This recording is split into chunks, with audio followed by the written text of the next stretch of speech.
Welcome back to my YouTube channel. ಈ ಒಂದು ವಿಡಿಯೋದಲ್ಲಿ ನಿಮಗೆ ಯೂನಿಟ್ ಫಸ್ಟ್ ಫಿನಾನ್ಷಿಯಲ್ ಮ್ಯಾನೇಜ್ಮೆಂಟ್ ಏನಿದೆ, ಇಂಟ್ರೊಡಕ್ಷನ್ ಟು ಫಿನಾನ್ಷಿಯಲ್ ಮ್ಯಾನೇಜ್ಮೆಂಟ್ ಇಂದ ಒಂದು ಕ್ವಶನ್ ಸೆಕ್ಷನ್ ಬಿ ಮತ್ತೆ ಸೆಕ್ಷನ್ ಸಿ ಗೆ ಬಂದೇ ಬರುತ್ತೆ. ಅದರಲ್ಲಿ ಮೋಸ್ಟ್ ಇಂಪಾರ್ಟೆಂಟ್ ಸುಮಾರು ವರ್ಷಗಳಿಂದ ಕೇಳ್ತಾ ಇರ್ತಕ್ಕಂಥ ಒಂದು ಕ್ವಶನ್ ಯಾವುದಪ್ಪ ಅಂದ್ರೆ, ಸೊ ಈ ತರ ಒಂದು ಕ್ವಶನ್ ಸರ್ ಕೇಳ್ಬೋದು ಯಾವ್ದಾದ್ರು ಒಂದು ವೇನಲ್ಲಿ. Explain the functions of financial management, ಅಥವಾ explain the functions of financial manager, ಅಥವಾ explain the factors or determinants of financial management, or explain the role of financial manager. ಯಾವ ತರ ಕೇಳಿದ್ರು ಒಂದೇ ಆನ್ಸರ್ಸ್ ಅನ್ನ ಬರೆದ್ರೆ ಸಾಕಾಗುತ್ತೆ. Functions of financial management, functions of financial manager, role of financial manager, factors of financial management, determinants of financial management, ಎಲ್ಲದಕ್ಕೂ ಈ answers ಅನ್ನ ಬರೆದ್ರೆ ಸಾಕಾಗುತ್ತೆ. ಇದು ಲಾಸ್ಟ್ ಇಯರ್ ಕೂಡ ಈ ಒಂದು ಕ್ವಶನ್ಸ್ ಅನ್ನ ಕೇಳಿರ್ತಕ್ಕಂಥದ್ದು.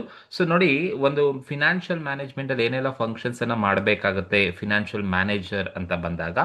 ಸೊ ಫಸ್ಟ್ ಪಾಯಿಂಟ್ ಹೇಳುತ್ತೆ, estimation of the financial requirements. One of the most important functions of financial management is estimation of financial requirements. Estimations ಅಂದ್ರೆ ನಮಗೆ ಎಷ್ಟು ಫಿನಾನ್ಷಿಯಲ್ ರಿಕ್ವೈರ್ಮೆಂಟ್ಸ್ ಇದೆ ಅಂತ ಹೇಳ್ಬಿಟ್ಟು ಅಪ್ರಾಕ್ಸಿಮೇಟ್ ಅಮೌಂಟ್ ಅನ್ನ ಎಸ್ಟಿಮೇಟ್ ಮಾಡಬೇಕಾಗುತ್ತೆ. ದಟ್ ಈಸ್, ಯಾರು ಎಸ್ಟಿಮೇಟ್ ಅನ್ನ ಮಾಡ್ತಕ್ಕಂಥದ್ದು? ಫಿನಾನ್ಷಿಯಲ್ ಮ್ಯಾನೇಜರ್ ಎಸ್ಟಿಮೇಟ್ ಅನ್ನ ಮಾಡಬೇಕಾಗುತ್ತೆ. ಹಾಗಾಗಿ financial manager has to estimate short term and long term financial requirement of is business. ನನ್ನ ಬಿಸ್ನೆಸ್ಗೆ ಎಷ್ಟು ಅಮೌಂಟ್ ಬೇಕು, ಶಾರ್ಟ್ ಟರ್ಮ್ ಇನ್ವೆಸ್ಟ್ಮೆಂಟ್ ಮಾಡಲಿಕ್ಕೆ ಎಷ್ಟು ಅಮೌಂಟ್ ಬೇಕು, ಲಾಂಗ್ ಟರ್ಮ್ ಪರ್ಪಸ್ಗೆ ಎಷ್ಟು ಫಿನಾನ್ಷಿಯಲ್ ರಿಕ್ವೈರ್ಮೆಂಟ್ ಬೇಕು, ಟೋಟಲ್ ಎಷ್ಟು ಅಮೌಂಟ್ ಆಫ್ ಕ್ಯಾಪಿಟಲ್ ನನಗೆ ಬೇಕು ಅನ್ನೋದನ್ನ ಎಸ್ಟಿಮೇಟ್ ಮಾಡ್ತಕ್ಕಂಥದ್ದೇ ಎಸ್ಟಿಮೇಷನ್ ಆಫ್ ಫಿನಾನ್ಷಿಯಲ್ ರಿಕ್ವೈರ್ಮೆಂಟ್ಸ್ ಅಂತ ಕರಿತೀವಿ. ಸೊ ಆ ಎಸ್ಟಿಮೇಷನ್ಸ್ ಅನ್ನ ಮಾಡೋದು ಏನಕ್ಕೆ ಬೇಕಪ್ಪ ಅಂತ ಹೇಳಿದ್ರೆ, because you need to be prepare a financial plan ಅನ್ನ ಪ್ರಿಪೇರ್ ಮಾಡಬೇಕಾಗುತ್ತೆ.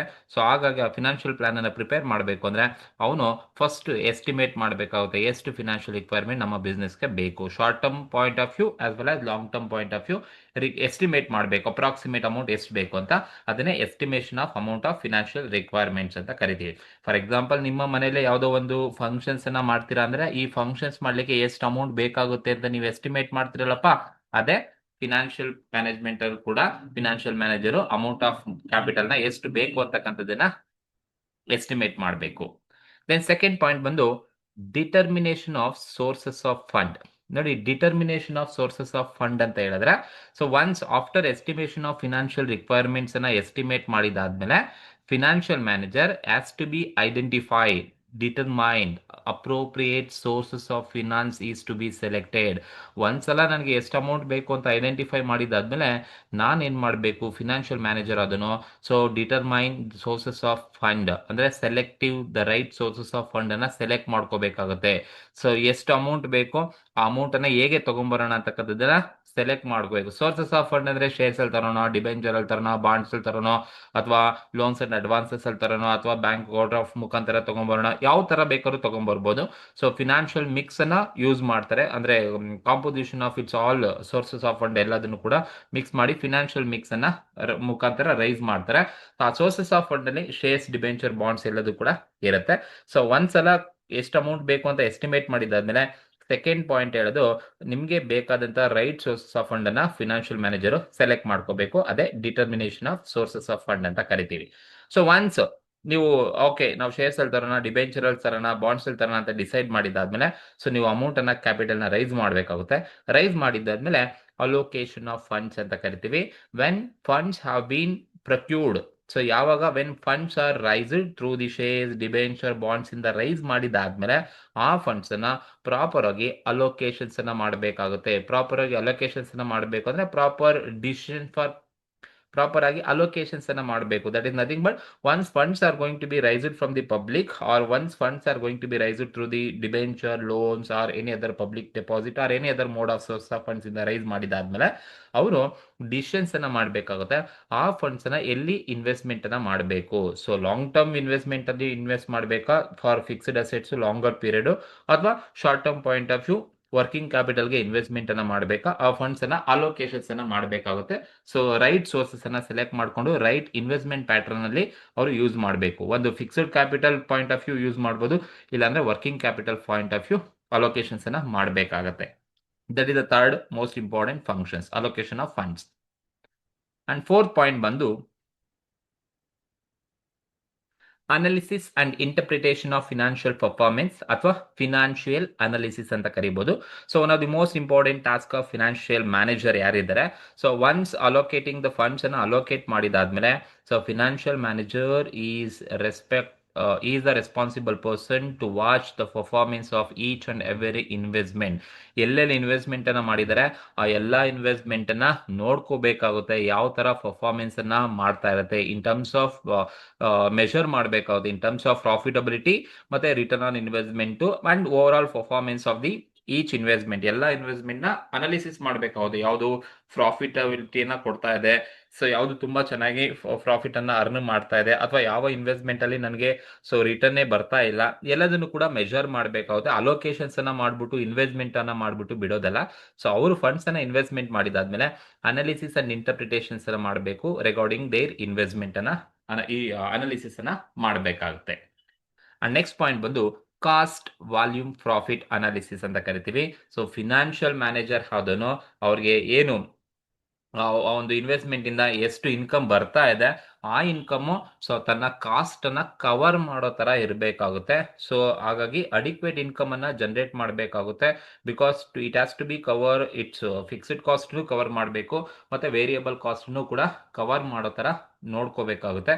ಅದೇ ಕಾಸ್ಟ್ ವಾಲ್ಯೂಮ್ ಪ್ರಾಫಿಟ್ ಅನಾಲಿಸಿಸ್. ಎಷ್ಟು ಪ್ರಾಫಿಟ್ ಬರ್ತಾ ಇದೆ, ನಂತರ ಎಷ್ಟು ವೇರಿಯಬಲ್ ಕಾಸ್ಟ್ ಇದೆ, ಎಷ್ಟು ಫಿಕ್ಸ್ಡ್ ಕಾಸ್ಟ್ ಇದೆ, ಆ ಕಾಸ್ಟ್ ಅನ್ನ ಈ ಒಂದು ಇನ್ವೆಸ್ಟ್ಮೆಂಟ್ ಪ್ಯಾಟರ್ನ್ ಇಂದ ನನಗೆ ರಿಟರ್ನ್ಸ್ ಬರ್ತಾ ಇದೆಯಲ್ವ ಅನ್ನೋದನ್ನ ಅನಾಲಿಸಿಸ್ ಅನ್ನ ಮಾಡಬೇಕಾಗುತ್ತೆ.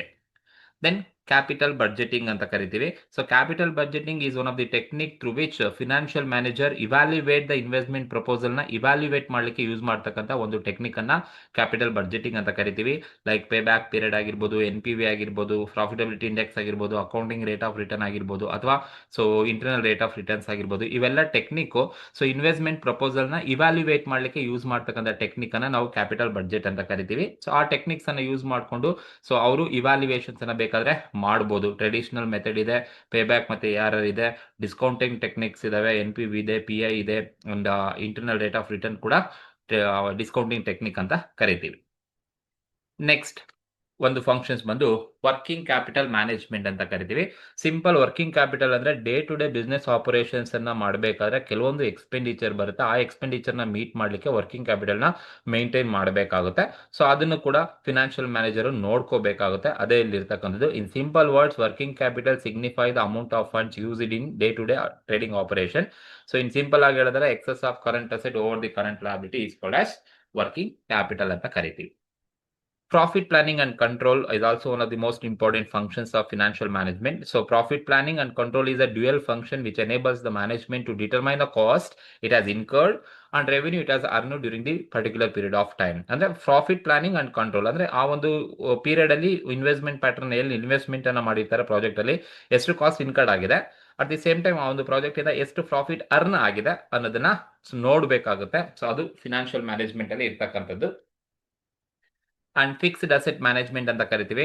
ಫಿಕ್ಸ್ಡ್ ಅಸೆಟ್ ಮ್ಯಾನೇಜ್ಮೆಂಟ್ ಅಂತ ಬಂದಾಗ fixed assets are financed for longer period. So long term funds ಅನ್ನ ಫಿಕ್ಸ್ಡ್ ಅಸೆಟ್ಸ್ ಅಲ್ಲಿ ಇನ್ವೆಸ್ಟ್ಮೆಂಟ್ ಮಾಡಿರ್ತಾರೆ.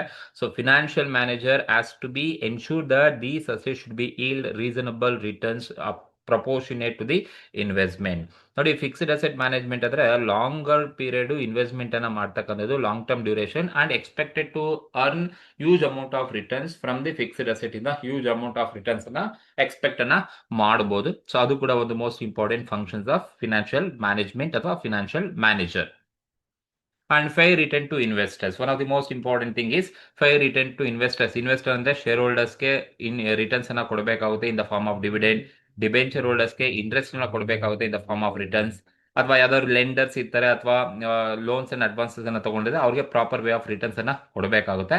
ಸೊ ಆ ರಿಟರ್ನ್ಸ್ ಅನ್ನ ಕೊಡಬೇಕು ಅಂದ್ರೆ ಕಂಪನಿ ಪ್ರಾಫಿಟ್ ಅನ್ನ ಅರ್ನ್ ಮಾಡಬೇಕಾಗುತ್ತೆ.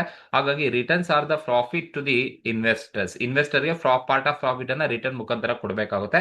So if I return to investors, it increase the confidence and encourage the investment by the people. A firm should also ensure regular return to the share holder. Share ಹೋಲ್ಡರ್ಸ್ಗೆ regular ಆಗಿ return ಕೊಡಬೇಕು. ಎಲ್ಲಿಂದನಾದ್ರೂ ನೀವು funds ತಂದ್ರೆ ಅವ್ರಿಗೆ fire returns ಕೊಡಬೇಕು, ಅವಾಗಲೇ ತಾನೇ ಅವರಿಗೆ ಕಾನ್ಫಿಡೆನ್ಸ್ ಬರೋದು ಆ ಒಂದು ಕಂಪನಿ ಮೇಲೆ. ಸೊ ಹಾಗಾಗಿ ಸೊ ಇವೆಲ್ಲದೂ ಕೂಡ ಮೇಜರ್ ಆಗಿರ್ತಕ್ಕಂಥ ಫಂಕ್ಷನ್ಸ್ ಅಥವಾ ಏನು ರೋಲ್ ಅಥವಾ ಫಂಕ್ಷನ್ಸ್ ಆಫ್ ಫಿನಾನ್ಷಿಯಲ್ ಮ್ಯಾನೇಜ್ಮೆಂಟ್ ಅಂತ ಕರಿತೀವಿ. ಸೊ ಮ್ಯಾನೇಜರ್ಗೂ ಇದೆ ಬರೀರೆ. ಸೊ ಮ್ಯಾನೇಜ್ಮೆಂಟ್ನ ಫಂಕ್ಷನ್ಸ್ ಅನ್ನ ಬರೀರಿ ಅಂತ ಕೇಳಿದ್ರು ಕೂಡ ಇಷ್ಟು ಪಾಯಿಂಟ್ಸ್ ಅನ್ನ ಎಕ್ಸ್ಪ್ಲೈನ್ ಮಾಡಿದ್ರೆ ಸಾಕು.